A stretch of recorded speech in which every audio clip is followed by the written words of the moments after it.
I am Vanessa, 32 years old, and a tech entrepreneur who built my company from nothing but determination and ramen noodles. After selling my startup last year, I quietly purchased a $5 million estate in Vermont that none of my family knows about. I was planning to surprise everyone by hosting Thanksgiving there until I got that text from my mother. This year, just your sister's family. Keeping it small. I simply replied, enjoy. They had no idea what I was about to do. Before I dive into this story, let me know where you are watching from and hit that like and subscribe button if you have ever felt left out by your own family.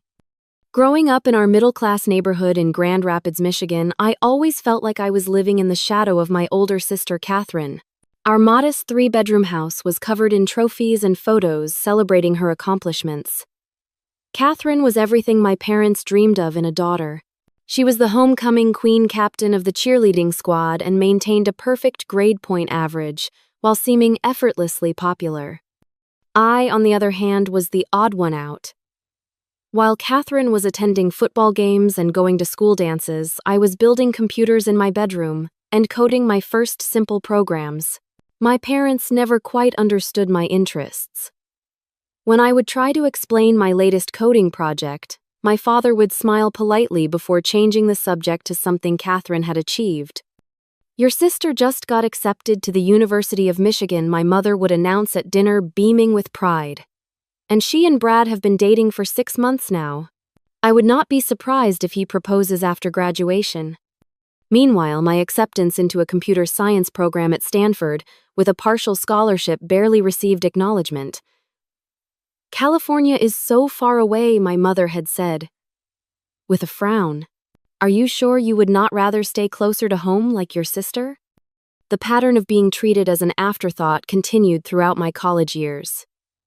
During holiday breaks, conversations revolved around Catherine and Brad's relationship, their wedding plans, and eventually their children.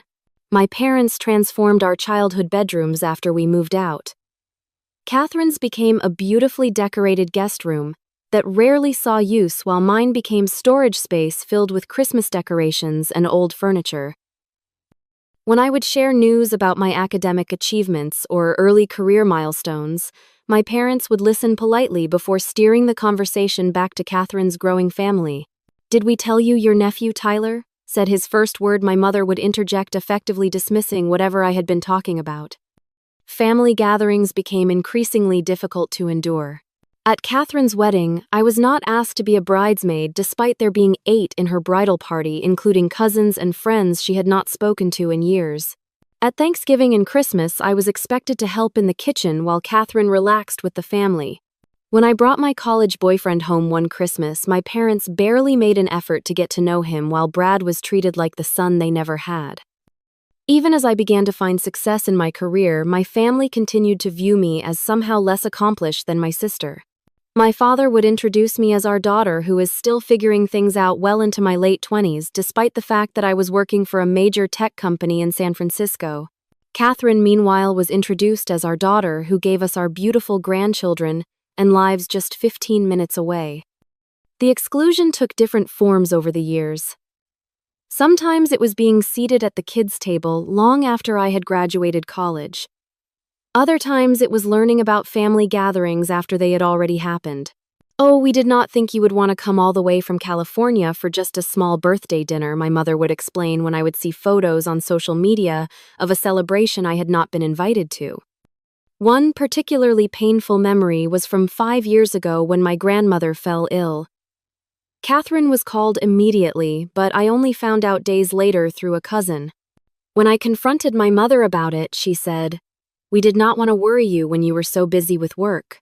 I had flown home immediately, only to be treated like a visitor at the hospital, while Catherine was included in all medical discussions. The constant dismissal of my worth and achievements created deep-seated insecurities that I channeled into my work. If my family would not see my value, I would prove it to myself and the world. I stopped seeking their approval around my 27th birthday after hearing my father tell a family friend that he did not understand what Vanessa actually does for work, but Catherine just got promoted at the local bank. It was liberating to release the hope of ever being the favorite, or even being seen clearly by my own parents. I focused entirely on building my career and creating my own support network of friends who valued me for exactly who I was. The less I sought my family's approval, the more I thrived professionally and personally. I developed a certain peace with our distant relationship, though the hurt never fully disappeared. I made a point of still showing up for important family events, sending thoughtful gifts for birthdays and anniversaries, and calling regularly to check in. I maintained the relationship out of love and respect, but with the understanding that I would never be central to their lives the way Catherine was. That realization was both painful and freeing. My parents never visited me in California despite my many invitations. They always had a reason why it was not convenient, or why I should come to Michigan instead. Meanwhile, they vacationed with Catherine, Brad, and their children regularly. I saw the photos on social media of their trips to Disney World and summer vacations at Lake Michigan. Over time, I built a life I loved, independent of their validation. I created my own traditions, found a community that appreciated me, and pursued my passions without explanation or apology. The distance that had once felt like rejection became the space I needed to grow into myself fully. Little did my family know that the daughter they had underestimated for years was building something extraordinary. My path to success began in my freshman dorm room at Stanford. While other students were decorating their spaces with posters and fairy lights, I set up a makeshift workstation with a second-hand desk and the computer I had built myself. I was determined to make the most of my education, especially since I was working 3 part-time jobs to supplement my partial scholarship.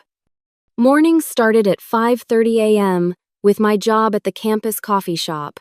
Between classes, I tutored high school students in math and computer science.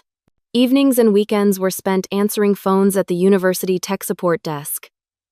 Sleep was a luxury I rarely afforded myself, but I was driven by a vision of what my future could be. My roommate Zoe would often return from parties to find me still awake coding or studying. "You work too hard," she would say, concerned. "College is supposed to be fun too." But for me, every line of code was a step toward independence. Every all-nighter was an investment in never having to rely on my family's approval again. I graduated with honors, having already developed a small app that helped students coordinate study groups. It was nothing revolutionary, but it taught me valuable lessons about user experience and practical application of my skills. My first real venture into entrepreneurship came 2 years after college. I had been working at a mid-sized tech company, learning the industry and saving every penny I could. With my savings and a small loan from my former professor who believed in my vision, I launched a startup focused on streamlining communication for remote teams. This was years before remote work became mainstream, and the timing was not right. After 18 months of tireless effort, I had to admit defeat when we ran out of funding. The failure was devastating, but educational. I moved into a tiny apartment in San Francisco with 3 roommates to cut costs while I regrouped. We shared a converted living room divided by IKEA bookshelves for privacy, and I slept on a futon that doubled as my couch during the day. My desk was a door balanced on 2 filing cabinets, but it was enough for me to keep working on new ideas. My break came when I landed a position at TechForward, one of the fastest-growing companies in Silicon Valley. I started in a mid-level development role, but quickly distinguished myself by solving a major security issue that had been plaguing their main platform. Within 2 years, I was leading my own team and had caught the attention of the executive leadership. The experience and connections I gained at TechForward were invaluable, but I still had the entrepreneurial itch. I spent my evenings and weekends developing a new software concept focused on artificial intelligence applications for small businesses. This time, I was smarter about market research timing and the specific problem I was trying to solve. When I felt the concept was ready, I took the biggest risk of my career. I left my secure, well-paying job to found Secure Connect, pouring my entire savings into the venture. The first 6 months were terrifying. I moved to an even smaller apartment, ate ramen noodles more often than I care to remember, and worked 16-hour days. There were moments when I questioned my sanity, wondering if I should have stayed in my comfortable job or even chosen a more conventional path like Catherine. The stress took a physical toll. I lost weight, developed insomnia, and battled constant anxiety. During one particularly low point, I called my parents seeking some emotional support. My father answered, and after listening to my abbreviated struggles for less than a minute, he said, "Well, this is what happens when you choose such an unusual career. Catherine never has these problems at the bank." That was the last time I shared my professional challenges with my family. Instead, I leaned on my network of friends and mentors in the industry. Zoe, my college roommate who had remained a close friend, let me crash on her couch for a month when I had to give up my apartment temporarily to make payroll for my small team. My former boss at Tech Forward introduced me to potential investors. My Stanford professor reviewed my business plan and offered critical feedback. The breakthrough came when we secured our first round of serious funding. A venture capital firm specializing in AI startups saw the potential in our product and invested $2 million. That investment allowed me to hire key talent, refine our product, and begin serious marketing efforts. We expanded from 3 employees working out of my apartment to 15 people in a real office space. The following years were a roller coaster of challenges and victories. We survived a major market downturn that claimed many similar startups. We pivoted our product focus when we discovered an underserved niche in the industry. We fought off a patent infringement claim from a much larger competitor. Through it all, I led with determination and the resilience I had been building since childhood. 7 years after founding Secure Connect, we had grown to over 100 employees with offices in San Francisco, Austin, and Boston. Our client list included Fortune 500 companies and government agencies. The little girl who had been building computers in her bedroom while her sister went to prom was now running a company valued at over $200 million. When a major tech conglomerate approached us with an acquisition offer last year, the decision was not easy. I had built Secure Connect from nothing, and it felt like my child in many ways. But the offer was too significant to ignore $350 million with the opportunity for me and my team to continue leading the division within their larger corporate structure. After the acquisition, I found myself with more wealth than I had ever imagined possessing. My first indulgent purchase was a beautiful 3-bedroom condo in San Francisco with views of the Golden Gate Bridge. For someone who had spent years in tiny shared apartments, having a space that was entirely mine felt like an extraordinary luxury. But the purchase that brought me the most joy was finding my estate in Vermont. I had always loved the East Coast in autumn, and during a vacation last fall, I fell in love with a historic property near Manchester.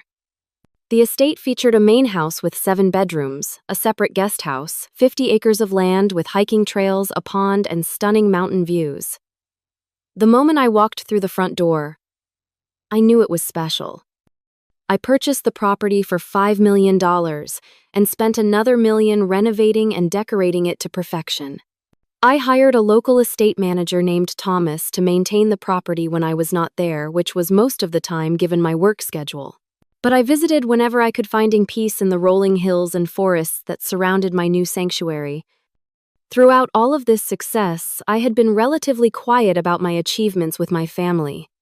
They knew I had sold my company and done well, but I never shared financial details or the full scope of my success.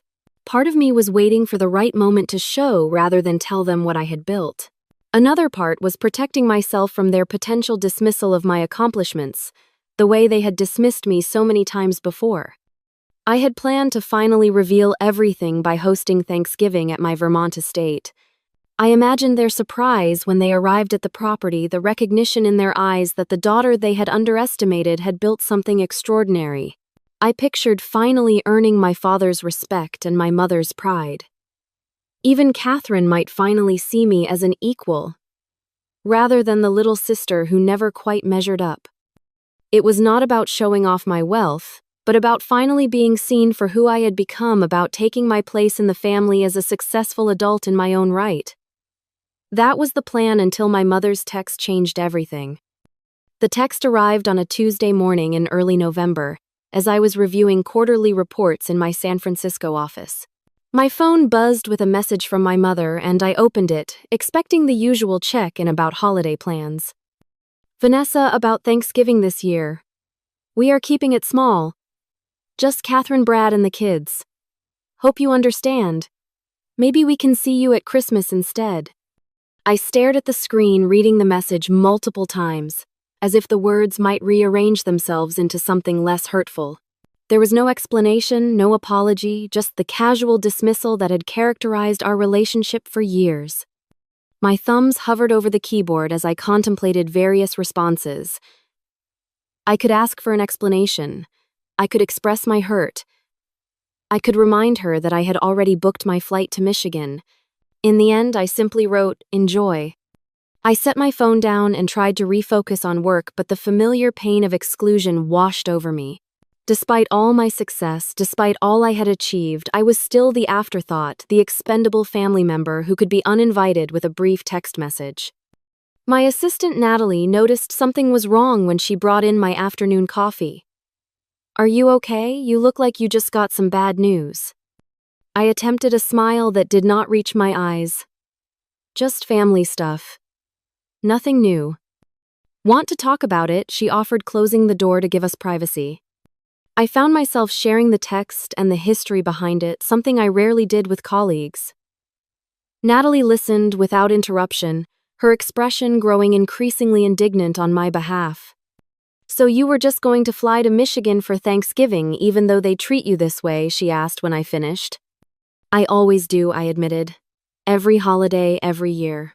I show up with gifts and a smile, help in the kitchen, listen to stories about my nephews and Catherine's job, and pretend it does not hurt when my parents barely ask about my life." "And you were planning to surprise them with the Vermont estate, after all that?" I nodded, feeling foolish now. I guess I still wanted their approval even after all these years of proving I do not need it. Natalie's expression softened. "That is understandable. But maybe this is an opportunity to break the pattern." The idea sat with me throughout the day. By evening, as I drove home to my condo, a sense of determination began to replace the hurt. I had been accommodating my family's dismissal of me for too long. This year would be different. Once home, I poured a glass of wine and sat on my balcony overlooking the city lights. On impulse, I called my cousin Laura, my mother's sister's daughter, who had always been kind to me despite living on the opposite coast. "Vanessa, what a nice surprise," Laura answered warmly. "I was just thinking about you. Are you coming to Michigan for Thanksgiving? We would love to see you." "Actually, I was just disinvited," I explained. "Mom texted that they are keeping it small this year, just Catherine's family." A pause. "That is strange. Aunt Judy told my mom the same thing last week. She said they were just having immediate family this year." My curiosity piqued. "So you are not going either?" "No, none of us were invited. Mom was pretty hurt, actually. We have been going to their house for Thanksgiving for 20 years. Further calls to other family members revealed the same pattern. My mother's brother, Uncle Paul, and his family had been told they were taking a break from hosting extended family. My father's sister, Aunt Diane, had been told they were keeping it intimate this year due to some health concerns, though no one was actually ill. In total, more than 20 family members who usually gathered for our traditional Thanksgiving had been excluded. The only ones invited were Catherine, Brad, and their 3 children. The realization made the exclusion both more and less personal. I was not the only one uninvited, but the fact that only my sister's family was welcome still stung. My cousin Jacob, Uncle Paul's son, was particularly vocal about his disappointment. "I had already bought plane tickets," he complained. "Your mom has hosted Thanksgiving for as long as I can remember. What are we all supposed to do now?" As he spoke, an idea began to form in my mind. "What if we still had Thanksgiving together?" I suggested. "Just not at my parents' house." "Where a restaurant?" Jacob asked skeptically. "Everything will be booked by now." "I have a place," I said, making a split-second decision. "A house in Vermont with plenty of room for everyone. What if I hosted Thanksgiving this year?" There was a pause on the line. "You have a house in Vermont. Since when?" "It is a recent purchase," I explained vaguely. "It is beautiful in the fall, and there is more than enough space for all of us." Jacob's enthusiasm was immediate, and over the next hour I made similar calls to other family members. To my surprise and growing excitement, almost everyone was receptive to the idea.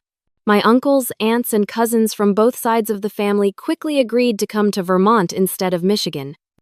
By midnight, I had created a group text with everyone who had been excluded from my parents' Thanksgiving.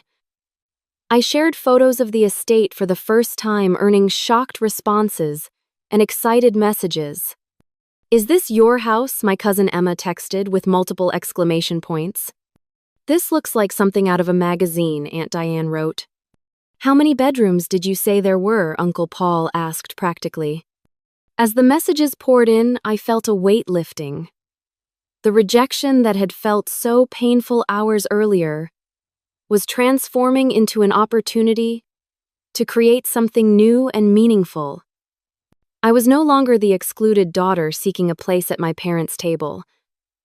I was a host opening my doors to others who had also been left out.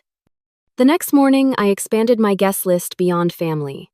I invited Zoe and other friends who had been my support system throughout my career.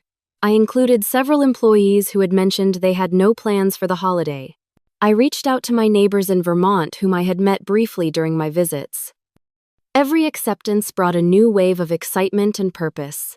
The Thanksgiving I had imagined sharing with my parents and sister was evolving into something potentially more significant, a gathering of people who truly valued each other's company. I called Thomas, my estate manager, to discuss preparations. He was surprised but delighted by the sudden plans. "How many guests should we expect, Miss Taylor?" "At least 30, possibly more," I replied. "And please, it is just Vanessa." "30 guests," he exclaimed. "We should start preparations immediately.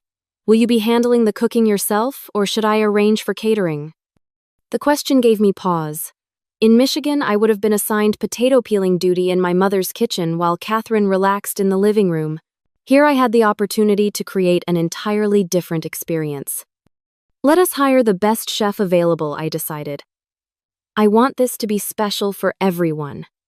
As I hung up, I realized I was smiling for the first time since receiving my mother's text. The painful exclusion had created an unexpected opening for joy, connection, and perhaps most importantly, the chance to define family on my own terms. The next 3 weeks passed in a whirlwind of planning and preparation. I delegated some of my work responsibilities to focus on creating the perfect Thanksgiving gathering. This was more than just a holiday meal. It was a statement about who I had become and what mattered to me now. My guest list grew to 35 people, including family members from both sides who had been excluded from my parents' gathering. I invited cousins I had not seen in years but had once been close with as a child. I included my Uncle Robert, my father's brother, who had fallen out of favor with my parents after his divorce, but who had always been kind to me. I reached out to my grandmother, Eleanor, my father's mother, though I assumed she would be at my parents' Thanksgiving since she lived with them part-time. Beyond family, I invited friends who had become my chosen family over the years. Zoe was flying in from Seattle with her husband. 3 of my earliest employees who had been with Secure Connect from the struggling startup days confirmed they would come. I even invited my former professor from Stanford, who had given me that first loan to start my business. Each invitation included flight information with first-class tickets for those traveling from a distance. I arranged for luxury car services to transport everyone from the airport to the estate. For guests who preferred to drive, I provided detailed directions and suggestions for scenic routes through the Vermont countryside. With Thomas managing the local arrangements, we secured the services of Chef Antoine, who had worked at a Michelin-starred restaurant in New York, before opening his own catering business in Vermont. When I explained what I was trying to create a warm, inclusive gathering that honored both tradition and new beginnings, he immediately understood the vision. "We will create a menu that respects the classic Thanksgiving dishes, but elevates them," he explained during our planning call. "And perhaps some unexpected additions to represent the unique journey that brought everyone together."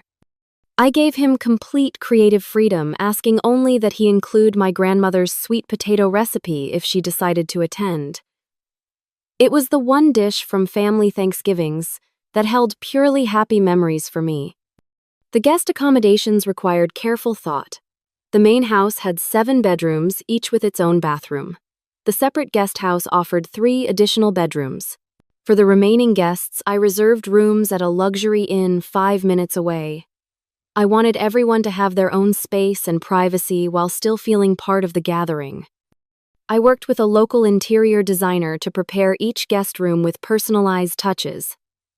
For Zoe, I included photos from our college days and her favorite scented candles. For my cousins with children, I added baskets of age-appropriate toys and books. For my uncles who enjoyed whiskey, I placed small selections of local Vermont spirits on their nightstands. The common areas of the house were transformed with tasteful Thanksgiving decorations.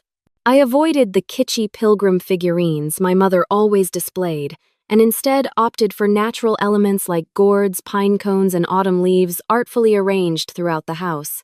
A local florist created stunning arrangements featuring seasonal blooms in rich oranges, deep reds, and warm yellows. I spent hours on the phone with Thomas discussing every detail from the placement of extra seating in the great room to the selection of background music for different parts of the day. We planned activities for various age groups, including a kids' craft table yard games, if the weather permitted, and guided hikes on the property trails. The media room is stocked with films for the traditional post-turkey nap time, Thomas assured me. And I have arranged for a local musician to provide acoustic guitar music during cocktail hour. Shopping for gifts became another focus. I wanted each guest to have something meaningful to take home, not just as a reminder of the gathering, but as an expression of genuine appreciation for their presence in my life. For my cousins, I found beautiful leather-bound journals with their initials embossed on the covers. For the children, I commissioned custom stuffed animals from a Vermont artisan. For my friends and former colleagues, I selected books that held special significance to our shared history. As the RSVPs continued to arrive, all confirming attendance, I felt a growing sense of anticipation. This gathering was taking on a significance beyond what I had initially imagined. It was becoming a powerful reclamation of the holiday and what family could mean. I scheduled video calls with Thomas 3 times a week to check on progress. During one such call, he gave me a virtual tour of the estate's transformation. The dining room now featured 2 extended tables that could comfortably seat everyone together. The great room had been rearranged to create conversation areas while maintaining an open flow. The kitchen had been stocked with top-of-the-line equipment for Chef Antoine. We have also prepared the outdoor spaces, Thomas explained, panning the camera to show the stone patio where heaters had been installed to combat the November chill. The fire pit is ready for evening gatherings, and we have plenty of blankets for guests who want to enjoy the stars. I had hired a professional photographer to document the celebration, wanting to capture not just the beautiful setting but the genuine connections between guests. There would be formal group photos, of course, but I was more interested in the candid moments of joy and reunion. 1 week before Thanksgiving, I flew to Vermont to oversee the final preparations. Seeing the estate in person, now fully prepared for guests, was breathtaking. Thomas had executed every detail perfectly, from the welcome baskets in each room to the subtle lighting that made the historic home feel warm and inviting. I walked through each space, imagining my family and friends filling the rooms with conversation and laughter. In the dining room, I ran my hand along the antique table where we would all gather. For a moment, I felt a pang of sadness thinking about my parents and sister celebrating separately, unaware of what they were missing. But the feeling quickly passed, replaced by excitement for the new tradition I was creating. The night before guests were to arrive, I stood on the back porch looking out at the moonlit mountains. Chef Antoine and his team were already working in the kitchen preparing items that could be made ahead. The house smelled of baking bread and simmering stocks. Thomas joined me on the porch, handing me a mug of hot cider. "Everything is ready, Vanessa. It is going to be wonderful." I nodded, feeling a strange mix of emotions. I never thought I would be doing this, hosting my own Thanksgiving separate from my parents. "Family is what we make it," he said wisely. "Sometimes the family we choose is as important as the family we are born into." As I sipped my cider and looked out at the property that was now mine, I realized how true that was. Tomorrow, I would welcome people who truly wanted to be here, who valued me for exactly who I was. The little girl who had never quite fit in was now creating a space where everyone would belong. Thanksgiving morning dawned with a light dusting of snow that made the estate look like something from a holiday card. I was up before sunrise, too excited to sleep, watching as the first golden light touched the distant mountains. In a few hours, my guests would begin arriving, and the house would transform from a beautiful but quiet space to a home filled with life and connection. The first to arrive were my Uncle Robert and his new wife Susan, pulling up in their car just before 10 o'clock. I met them at the front door where Thomas stood ready to take their luggage. Vanessa, Uncle Robert embraced me warmly. "This place is absolutely incredible." As I showed them around the main floor of the house, I watched their expressions of amazement with a sense of quiet pride. "Your rooms are upstairs, the blue suite at the end of the hall," I explained. "I thought you might enjoy the mountain view." "You own all of this?" Susan asked, gesturing to the expansive property visible through the floor-to-ceiling windows. "I do," I confirmed simply. "It has been a good few years." By 11:30, cars and shuttle vans were arriving regularly. Each new group of guests entered with exclamations of surprise and delight as they took in the estate. My cousins Jacob and Emma, who remembered me as the quiet girl tinkering with computers at family gatherings, were particularly stunned. "When you said you had a place in Vermont, I pictured a cabin or something," Jacob admitted as I showed him the media room with its state-of-the-art projection system. "This is unbelievable, Vanessa." Emma embraced me tightly. "I always knew you would do amazing things," she whispered. "I am so proud of you." Her words touched me deeply. Here was the recognition and pride I had sought from my parents for so many years, offered freely by a cousin who had actually been paying attention to my journey. Zoe and her husband arrived from Seattle bearing gifts of Washington wines and handmade chocolates. "This exceeds even your usual overachievement," she teased, as she took in the grand staircase and crystal chandelier in the entryway. "Remember when we shared that tiny apartment with the bathroom door that never closed properly?" We laughed together at the memory, marveling at how far we had both come from those struggling early days in San Francisco. The reunion of family members who had not seen each other in years created a joyful buzz throughout the house. Cousins who had grown up together but drifted apart as adults reconnected as if no time had passed. Aunt Diane and Uncle Paul, who had been avoiding each other since a disagreement at a family wedding 3 years ago, were spotted chatting amicably in the library. Children raced through the hallways on a scavenger hunt Thomas had organized to keep them entertained. The sounds of their laughter mixed with conversations and background music to create the soundtrack of a truly happy gathering. Chef Antoine and his team worked their magic in the kitchen, occasionally emerging to pass appetizers that were received with appreciative murmurs. The aroma of roasting turkey, fresh herbs, and baking pies filled the air, making the house feel even more welcoming. At 2 o'clock, with most guests having arrived and settled in, I invited everyone to the great room for a welcome toast. Standing before the massive stone fireplace, glass of champagne in hand, I looked out at the faces of people who had shaped my life in different ways. "Thank you all for coming today," I began, my voice steady despite the emotion I felt. "Some of us have known each other our whole lives. Others are newer friends who have become family in different ways. What matters is that everyone here today has chosen to be present to create something meaningful together." I did not mention my parents or the circumstances that had led to this alternative gathering. Instead, I focused on gratitude and new beginnings. Today is about appreciation for the connections we share and the new traditions we are creating together. I am honored to welcome you all to my home. As glasses were raised in response, the front door opened unexpectedly. Thomas hurried to see who the late arrival might be, and returned moments later with an expression of surprise. "Miss Taylor, your grandmother is here." A hush fell over the room as my grandmother Eleanor entered, assisted by her part-time caregiver Maria. At 87, she moved slowly but with the same dignity and grace that had always characterized her. I set down my glass and crossed the room to embrace her. "Grandma, I did not think you would be able to come." I helped her to a comfortable seat near the fire. She patted my hand affectionately. Did you think I would miss my favorite granddaughter's first time hosting Thanksgiving? When I heard what you were doing, I told your father I had a headache and needed to stay home. Then Maria helped me arrange transportation. Her eyes twinkled mischievously. Sometimes at my age, you have to be a little sneaky to do what you want. The gathering continued with renewed energy after my grandmother's arrival. She held court in the great room, sharing family stories many had never heard before. Several of my cousins sat at her feet like children at story time, despite being in their 30s and 40s. At 4 o'clock, Thomas announced that dinner was ready.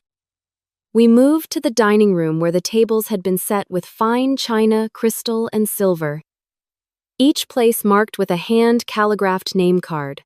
Candles and fresh flowers ran the length of both tables, creating an atmosphere of elegant warmth. Chef Antoine presented each course with a brief explanation of the ingredients and preparation.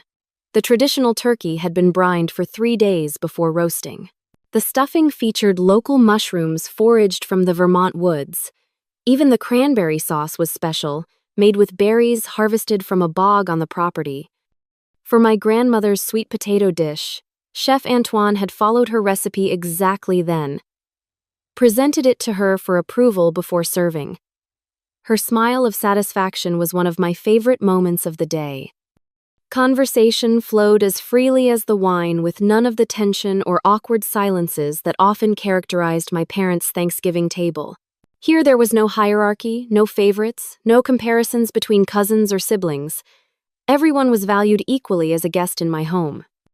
After dinner, as dusk fell over the mountains, we gathered on the back patio where the heaters and fire pit kept us comfortable despite the November chill. The photographer captured candid shots of guests wrapped in blankets, warming their hands with mugs of hot cider or glasses of whiskey, faces illuminated by firelight as they shared stories and laughter. My former professor raised his glass in an impromptu toast. To Vanessa, who has always seen possibilities where others saw obstacles. You have created something truly special here today, just as I knew you would when you first came to me with your business plan all those years ago. As the evening progressed, someone suggested we each share what we were thankful for this year. The tradition took on new meaning in this gathering of people who had chosen to be together, despite other options. Answers ranged from heartfelt to humorous, but the common thread was appreciation for authentic connection. When it was my grandmother's turn, she looked directly at me. I am thankful for brave people who create their own path when the usual road does not work for them. And I am thankful to be here to witness it. Later, as some guests drifted to the media room for football games, and others helped children get ready for bed, I found a quiet moment alone with my grandmother on a window seat overlooking the now dark mountains. I am so proud of what you have built, Vanessa, she said softly. Not just this beautiful home, but the life you have created on your own terms. Thank you for coming today, I replied, holding her frail hand in mine. It means everything to have you here. She squeezed my hand. Your parents and Catherine do not know what they are missing, but I suspect they will find out soon enough. I raised an eyebrow questioningly. My grandmother smiled. Emma has been posting photos all day. Your cousin Patrick has been live streaming parts of the dinner. In this age of social media, nothing stays private for long. She was right, of course. Throughout the day, guests had been taking photos and videos, sharing them on various platforms with captions like "Best Thanksgiving Ever" and "Who Needs Michigan when you have Vermont?" I had been too busy hosting to think about the implications, but now I realized that my parents would inevitably see evidence of our gathering. That night, after the last guests had retired to their rooms or the nearby inn, I sat alone in the library with a final glass of wine. The house was quiet but not empty, filled with the lingering energy of the day's celebrations. For the first time in my adult life, I had experienced a holiday that felt completely right, surrounded by people who saw and appreciated me for exactly who I was. I opened my phone and scrolled through some of the photos that had been shared. There were beautiful shots of the estate, the food, and most importantly, the genuine joy on people's faces. In one particularly moving image, my grandmother was seated in the center of a group of my cousins, all looking at her with expressions of love and attention as she told a story. As I was about to set my phone down, a notification appeared. It was a text from Catherine Nicehouse. Did not know you were so loaded. Mom and Dad are freaking out. I smiled to myself, turned off my phone, and went upstairs to bed. Tomorrow would bring its own challenges, but tonight, I would sleep peacefully in the home I had created, surrounded by the family I had chosen. The day after Thanksgiving dawned clear and cold. Many guests chose to sleep in after the festivities, but I was up early enjoying coffee in the kitchen with Chef Antoine as he prepared a breakfast buffet. We were discussing his plans for using the leftover turkey when my phone began buzzing repeatedly with incoming calls and texts. I glanced at the screen to see multiple notifications from my mother, father, and Catherine. I silenced the phone and set it aside, determined to focus on my remaining guests rather than family drama. This weekend was about new traditions and connections, not reopening old wounds. After breakfast, some guests departed with warm hugs and promises to stay in touch. Others accepted my invitation to stay the weekend, eager to explore the property and nearby Vermont attractions. My grandmother announced her intention to stay as long as you will have me, dear, which delighted me immensely.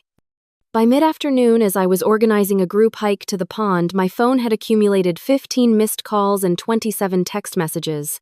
Zoe noticed my distraction and took over guiding the hikers, allowing me a moment of privacy to deal with the situation. In the quiet of the library, I finally opened the messages. They ranged from confused to angry, with my mother demanding explanations and my father expressing hurt and bewilderment. Catherine's texts were the most pointed, accusing me of showing off and trying to make us look bad. The most recent text from my mother read, "We need to talk. Call immediately." I took a deep breath, considering my options.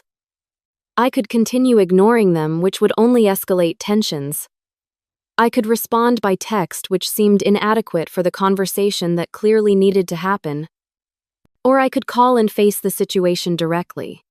With a sense of calm determination that would have been impossible for me even a year ago, I chose the third option. I called my mother's number and put the phone on speaker so I could pace around the library as we talked. She answered on the first ring. "Vanessa, finally. What in the world is going on? Why are there pictures all over Facebook of you hosting Thanksgiving at some mansion in Vermont, and why is your grandmother there?" Her rapid-fire questions had the familiar tone of accusation that had characterized so many of our interactions over the years. But this time, instead of feeling defensive or apologetic, I felt steady. "Hello, Mom. Yes, I hosted Thanksgiving at my home in Vermont. I invited family members and friends who did not have other plans after you decided to have just Catherine's family this year. But this was supposed to be a small, quiet Thanksgiving," she sputtered. "Just immediate family." "Catherine's immediate family," I corrected gently. "Not mine. Not Uncle Paul's or Aunt Diane's or Cousin Jacob's. So, we created our own gathering." There was a pause before she continued, her voice slightly less certain. "You should have told us you bought a house. And such an expensive one. The family is saying it is worth millions. Where did you get that kind of money?" The question revealed so much about how little they knew of my life and career. "Mom, I sold my company last year for $350 million. I mentioned it at Christmas, but you and Dad were busy helping Tyler open his presents." Another silence, longer this time. I could almost hear her recalibrating her understanding of her younger daughter. "Your father wants to speak to you," she said finally, and I heard the phone changing hands. "Vanessa." My father's voice was gruff with emotion. "What is this about? Are you trying to make some kind of point by taking the family to Vermont instead of coming home for Thanksgiving?" His framing of the situation was so telling, the assumption that I must be acting out of spite rather than simply creating something positive from their rejection. "No, Dad. I am not trying to make a point. When Mom texted that I was not welcome this year, I made other plans. It turned out a lot of the family had received similar messages, so I invited them to join me. It was a wonderful gathering." "Not welcome?" He sounded genuinely confused. "That is not what we meant at all. We were just trying to keep it small this year." Catherine has been stressed with the kids, and your mother thought a quieter holiday would be good for everyone. A quiet holiday that included 7 people, just not me, I pointed out, keeping my voice even. Dad, this is not the first time I have been excluded or treated as an afterthought. It has been happening my entire life. That is ridiculous, he protested. We have always treated you and Catherine exactly the same. I could have argued, could have listed dozens of examples that proved otherwise, but I recognized the conversation was not really about Thanksgiving. It was about years of family dynamics that could not be resolved in one phone call. I think we have different memories of my childhood, I said diplomatically. But that is not what matters now. What matters is that I created a beautiful Thanksgiving celebration with people I care about in my home that I am proud of. I am not asking for an apology or trying to make anyone feel bad. I am just living my life on my terms.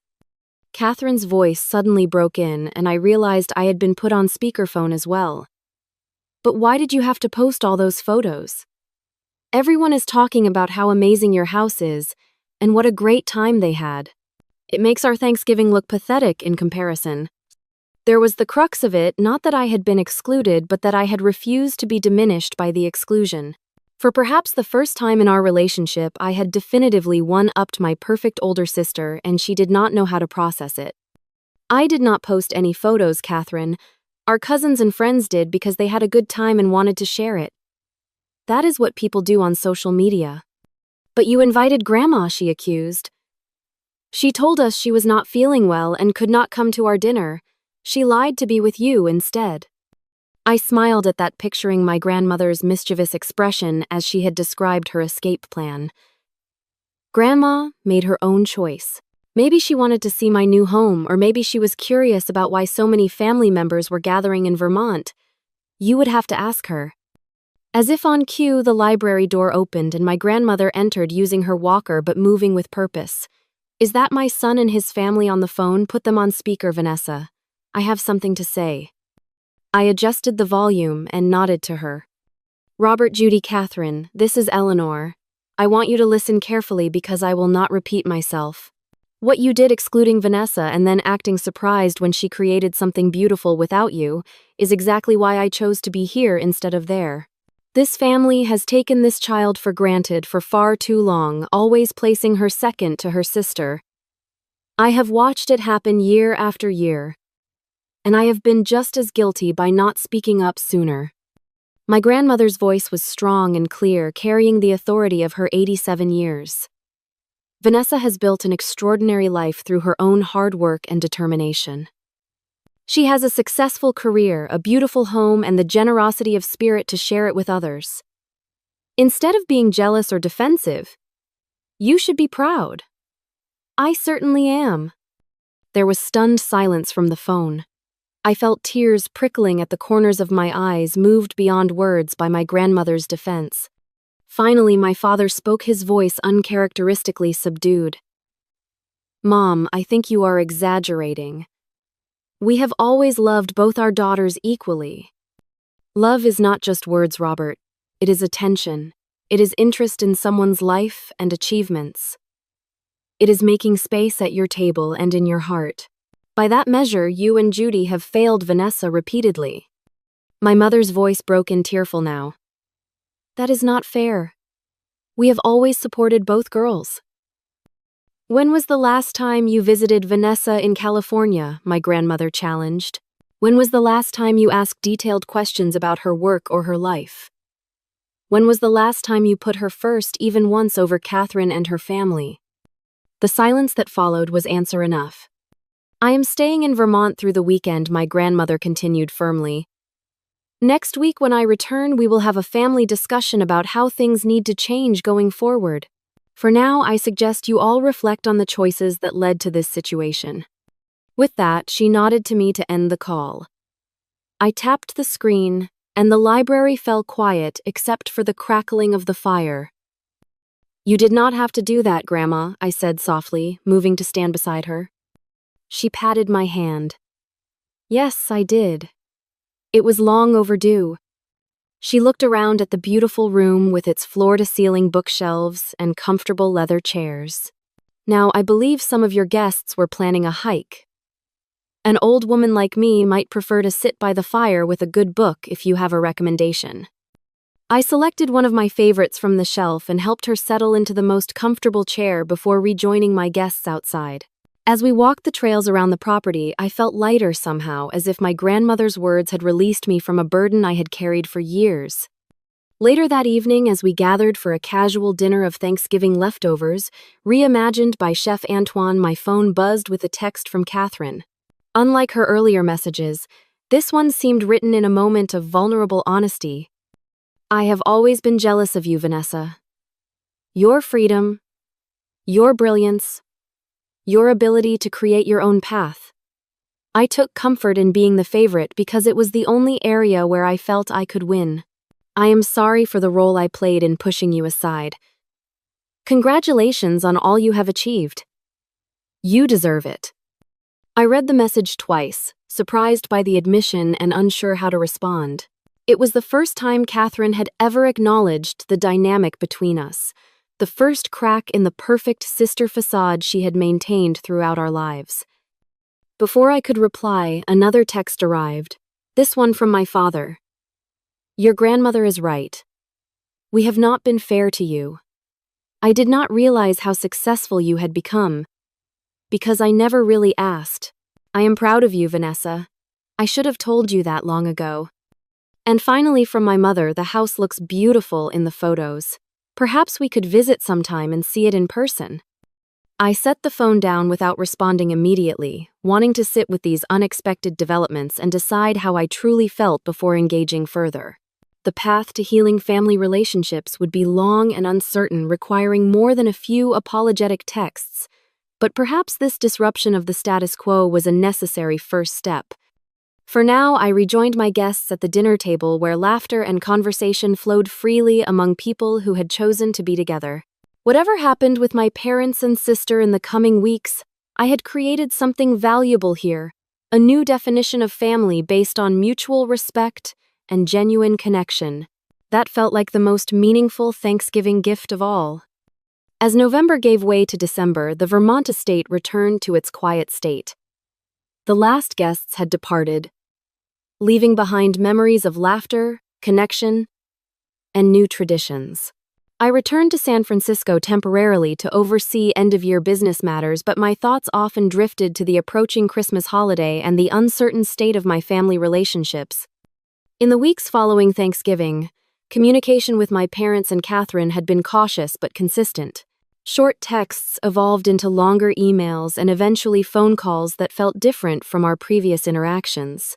There was a tentative quality to our conversations, as if we were all feeling our way through unfamiliar territory. My grandmother, true to her word, had facilitated a family meeting upon her return to Michigan.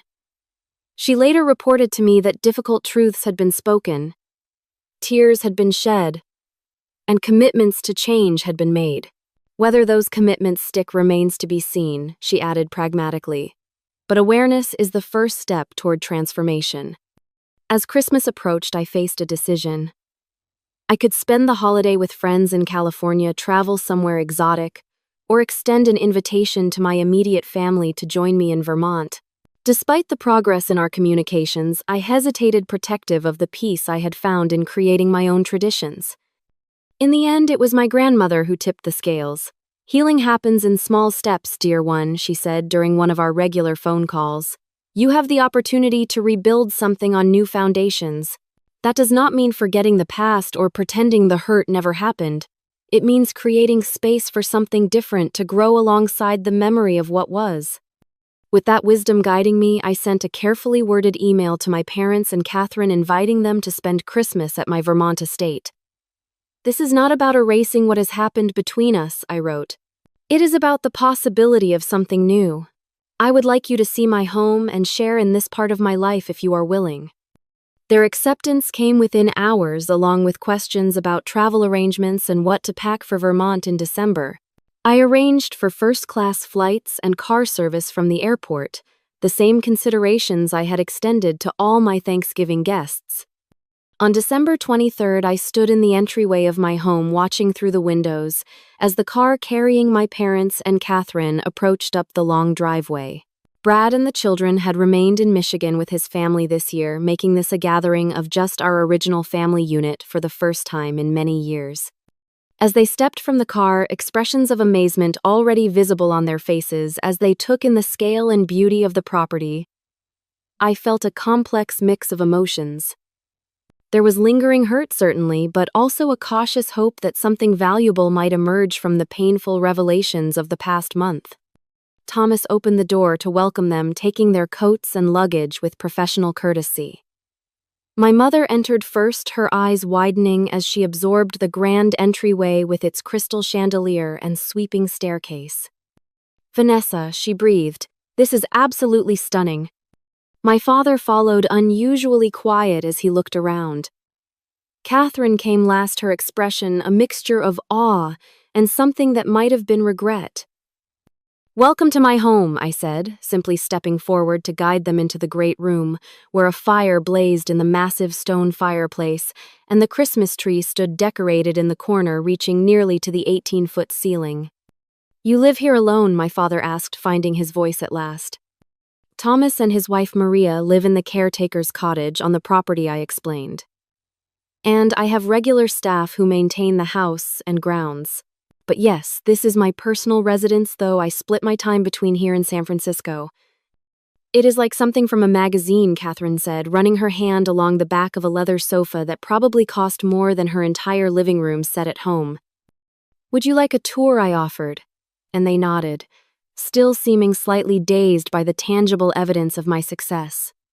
As I led them through the house, pointing out features and sharing stories about how I had found or selected various elements, I watched their perceptions of me visibly shifting.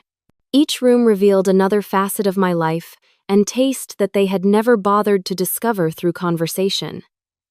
The library, with its carefully curated collection, reflected my intellectual interests.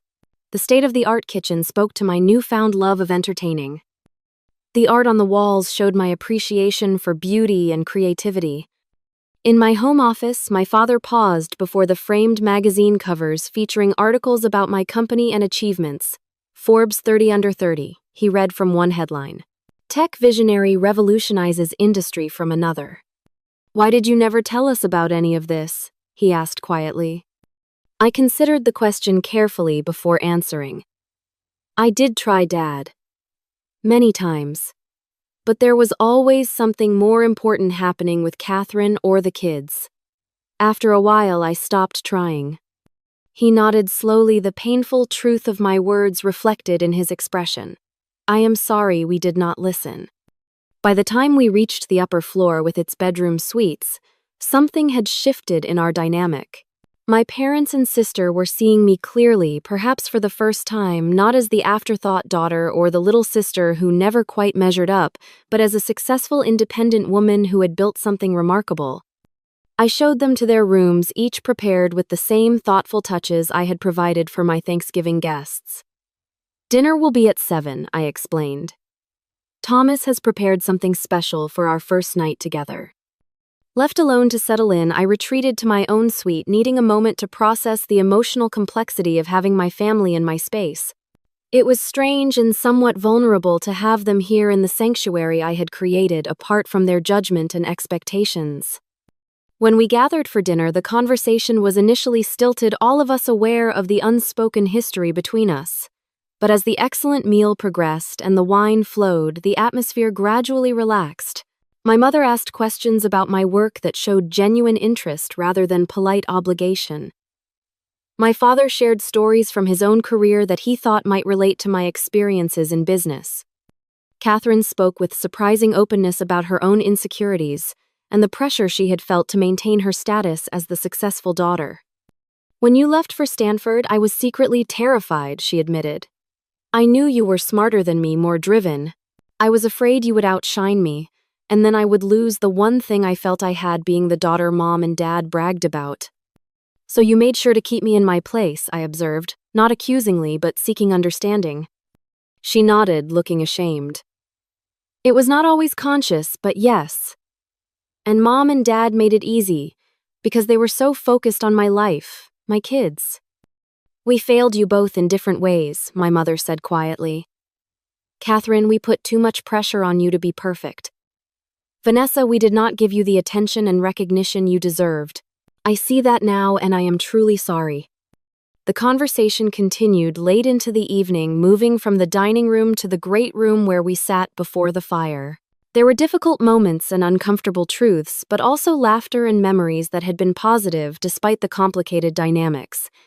It was not a complete healing, but it was a beginning. The following days brought additional moments of connection and revelation. We explored the property together, bundled in winter coats for walks along the snowy trails. We played board games before the fire and watched Christmas movies in the media room. My father and I had a long conversation about investments and financial planning, his area of expertise finally finding relevance in my life. My mother helped me wrap gifts for the staff and local families I had adopted for the holidays. On Christmas morning, as we gathered around the tree to exchange presents, I was struck by how different this felt from holidays past. There was an awareness and intentionality that had been missing before, a sense that we were all making an effort to see and hear each other more fully. The gifts reflected this new understanding. Rather than the generic clothing or bath sets my parents usually gave me, they had selected books by authors I loved and artwork that complemented my home's aesthetic. Catherine had commissioned a painting of the San Francisco skyline from a local Michigan artist, a thoughtful nod to my West Coast life. For my part, I had chosen gifts that acknowledged their interests and needs rather than their expectations. For my father, rare first editions of financial history books he had mentioned wanting. For my mother, a weekend spa retreat with her friends that she had been putting off as an unnecessary luxury. For Catherine, a family portrait session with a renowned photographer and a weekend away for just her and Brad while I would take care of their children. As the day progressed into evening with Christmas dinner served and crackers pulled, my mother raised her glass in a toast. To new beginnings, she said, her eyes meeting mine with genuine warmth. And to our remarkable daughter Vanessa, who had the courage to create her own path and then invite us to walk it with her for a while. The acknowledgement brought unexpected tears to my eyes. It was what I had wanted for so long, simple recognition of my worth and place in the family. The fact that it had taken such dramatic circumstances to achieve it was both sad and somehow appropriate. Later, as we said our goodnights, my father hugged me with uncharacteristic emotion. "I am so proud of what you have built," he said gruffly. "Not just this house, but the life you have created. I wish I had told you that years ago." The rest of their visit passed in a similar vein of cautious reconnection. There were still moments of tension, old patterns that threatened to reassert themselves, but we were all more aware now, more intentional about creating something healthier. When they departed 2 days after Christmas, the goodbyes were warmer and more genuine than any I could remember from previous visits. My mother hugged me tightly. "Thank you for giving us another chance," she whispered. "We do not deserve it, but I am grateful." As their car disappeared down the driveway, I stood in the doorway reflecting on the journey of the past month. What had begun with a painful exclusion had led to a profound shift in my family dynamics and my own relationship with belonging. I had discovered that creating my own traditions and defining family on my own terms was not just a reaction to rejection, but a powerful act of self-authorship. The following days brought a flurry of texts and emails from extended family and friends who had been part of the Thanksgiving gathering, many asking if it would indeed become an annual tradition. Their enthusiasm confirmed what I already knew, that the connections formed or strengthened during that weekend were worth nurturing. As the new year approached, I made decisions about my time and priorities that reflected the lessons of recent months. I would maintain my independence and the life I had built, continuing to host inclusive gatherings at my home. I would also make space for a new kind of relationship with my parents and sister, one based on mutual respect rather than old patterns of favoritism and exclusion. The path forward would not be without challenges. Decades of family dynamics could not be transformed by one difficult conversation or even one meaningful holiday. But awareness had been created that could not be undone, and with it the possibility of something healthier and more authentic. Standing on my back porch on New Year's Eve, watching the last sunset of the year paint the mountains in shades of gold and pink, I felt a profound sense of peace. The journey from exclusion to empowerment had been painful at times, but ultimately liberating. I had discovered that true belonging comes not from being invited to someone else's table, but from creating your own and welcoming those who value your presence. The little girl who had built computers in her bedroom while longing for her parents' attention had grown into a woman capable of building not just successful companies, but meaningful connections. The pain of being the afterthought daughter had transformed into the strength to define family on my own terms. And in that transformation was the most valuable lesson of all, that sometimes the most beautiful traditions arise from the courage to create something new from the ashes of rejection. Have you ever had to create your own sense of belonging when you felt excluded by family or friends? I would love to hear your stories in the comments below. And if this resonated with you, please hit like and subscribe to share more journeys of personal growth and family dynamics. Thank you for being part of this community where we can share our truths and support each other. Remember, sometimes the family we choose is as important as the family we are born into. Wishing you all holidays filled with genuine connection and the courage to create your own traditions when necessary.